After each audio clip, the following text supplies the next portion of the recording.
భారత స్వాతంత్ర సంగ్రామంలో అపార ధైర్య సాహసాలతో బ్రిటిష్ సామ్రాజ్యాన్ని సవాల్ చేసి తన ప్రాణాలను దేశం కోసం అర్పించిన విప్లవ యోధుడు భగత్ సింగ్ ఆశయాలు నేటి యువతకు మార్గదర్శకమని సిఐటియు జిల్లా అధ్యక్షుడు సందబోయిన ఎల్లయ్య పేర్కొన్నారు.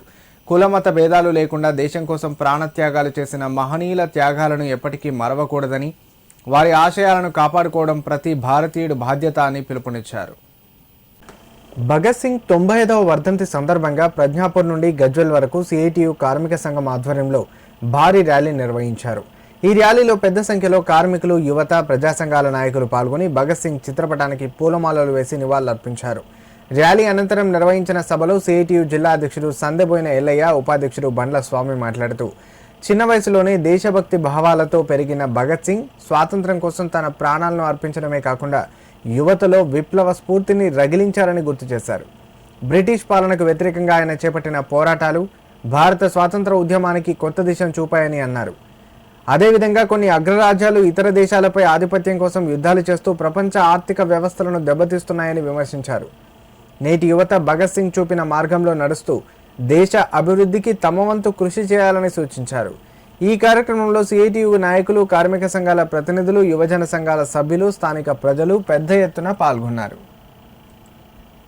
ఈరోజు స్వాతంత్ర సమరయోధులు భగత్ సింగ్, రాజ్గురు, సుఖ్దేవ్ వాళ్ళ యొక్క వర్ధంతి సందర్భంగా సిఐటియు ఆధ్వర్యంలో బైక్ ర్యాలీ నిర్వహిస్తూ ఉన్నాం.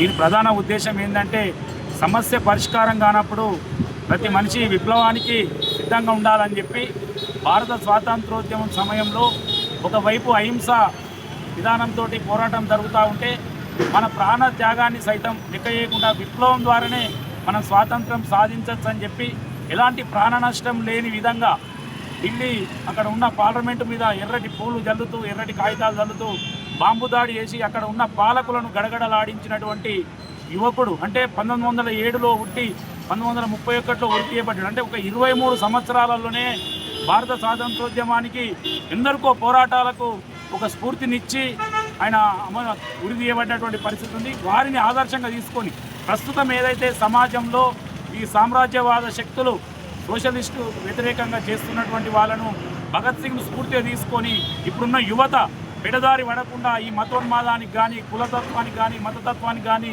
ఆకర్షితులు కాకుండా సమస్య పరిష్కారం కోసం అవసరమైతే త్యాగం చేస్తే తప్ప మనకు ఫలితం లేదని చెప్పి ఆ రోజు ఏదైతే స్ఫూర్తినిచ్చిండో ఆ స్ఫూర్తిని ప్రజలలో, యువకులలో, సమాజంలో ఉండాలని చెప్పి సిఐటియు ఒక ప్రయత్నం.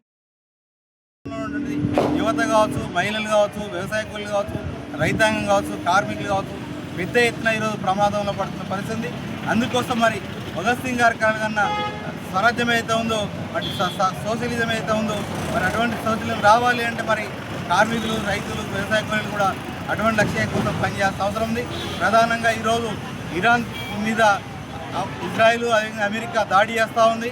మరి ఆనాడు ఒకనాడు బ్రిటిష్ సామ్రాజ్యవాదం భారతదేశం మీద దండెత్తిన పరిస్థితి. దానికి వ్యతిరేకంగా మరి భగత్ సింగ్ గారు ఫైట్ చేసిన పరిస్థితి. అదే స్ఫూర్తితో ఈరోజు సామ్రాజ్యవాద దేశ అమెరికా అయితే ఉందో ప్రపంచ అనేక దేశాల మీద ఆధిపత్యం చెలాయిస్తూ మరి బ్రెజిల్ అధ్యక్షుని బలవంతంగా ఇంట్లో తీసుకెళ్లిన పరిస్థితి ఉంది. ఈరోజు ఇరాన్ మీద దాడులు ఇస్తున్న పరిస్థితి ఉంది. పశ్చిమాసియాలో ఉండే అనేక దేశాల మీద కూడా దాడి చేస్తున్న పరిస్థితి ఉంది. ఇటువంటి సామ్రాజ్యవాద దొందుడు వైఖరి కావచ్చు, సామ్రాజ్యవాద వ్యతిరేక పోకడలు ఏవైతే ఉన్నో వాటి వ్యతిరేకించాల్సిన అవసరం ఉంది.